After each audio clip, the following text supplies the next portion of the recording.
RH52 Edniel Parosa. Kami na Gel! Arangkada ngayong araw, Jared Anthony, itong pamimigay ng rice subsidy sa iba't ibang lokal na pamahalaan ng Metro Manila. Wala ito sa Local Government Support Fund ng pambansang gobyerno. Uunahin dito sa Mandaluyong, maging sa lungsod ng San Juan, sektor ng mga senior citizen. Paliwanag sa DZRH ng Metro Manila Council sa pamumuno ni San Juan City Mayor Francis Zamora, nakadepende kasi sa LGU magiging priority sector nila sa programang Biyayang Bigas ni Pangulong Bongbong Marcos.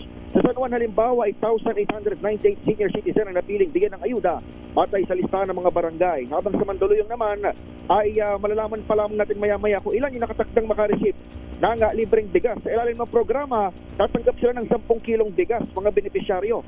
4 na beses buong taon. Ngayong May, isa sa July, isa sa September at isang batch sa buwan ng Nobyembre. Pero habang hindi pa nagsisimula itong bigayan ng ayuda, namalengke muna tayo kung saan nakita natin malayo doon sa bantay presyo ng Department of Agriculture itong halaga ng bigas sa Mandaluyong public market. Sa price monitoring kasi ng DA, naglalaro sa 50 to 51 pesos ang per kilo ng well-milled rice sa mga pamilihan. Pero sa pag-ikot natin, 57 pesos na, pinakamurang magandang klase. May 53 to 54 pesos per kilo naman na local rice mula na Baisia, pero madilaw kaysa doon sa pinakamalapit na 57 pesos. Marami sa mga narito, puro mga imported na. Reflection ito ng report ng Philippine Statistics Authority. 7.2% inflation rate. Pinakalagambag dito, rice inflation, umangap ng 13.7% mula sa higit 3% lamang ng sinundang buwan. Ako si Edniel Parosa, Razor Rage. Una sa Pilipinas, una sa Pilipino.